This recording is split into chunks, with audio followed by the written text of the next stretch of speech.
İçib şərabı hər gecələr öz-özümü məst elədim mən. Səni niyə sevdim, bəlkə də öz taleyimə qəsd elədim mən.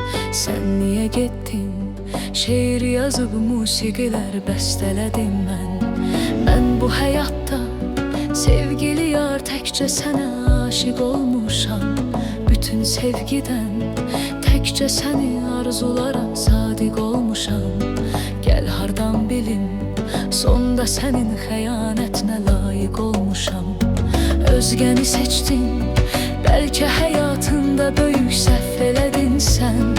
Heç soruşmadın, sevgili yar aşiqini əhv elədin sən.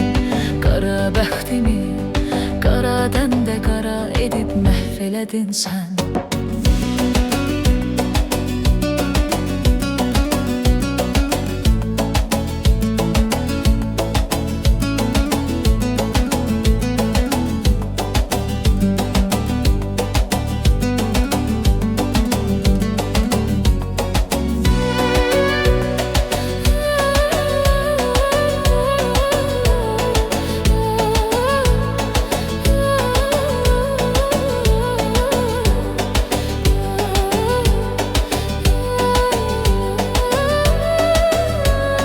Bitdi xəyallar, indi də bir özgəsinə sevgili yarsan.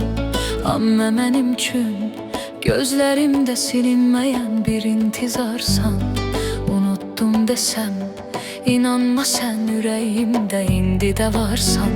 Sevgili yarım, ömür sənə hədiyyədir, qurbanın olsun. Adət etmişəm, yolda qalan gözlər sənin heyranın olsun. Aşıqa xoşdur, yarın ona verdiyi dərd hicranın olsun. Hardadır yarım, deyirlər ki, indi də bir özgəyə yardır. Ailə qurmuş, şən yaşayır, bir qızı bir oğlu da vardı. Heyf o sevgidən, heyf onu bizdən alıb illər apardı. Döyündü qəlbim, eşqinə həsrət döyünən ürəklər kimi. Apardı əğyar, apardı cananı əsən küləklər kimi. Soldu bu sevgi, payız vaxtı xəzan vuran çiçəklər kimi. Hardadır yarım,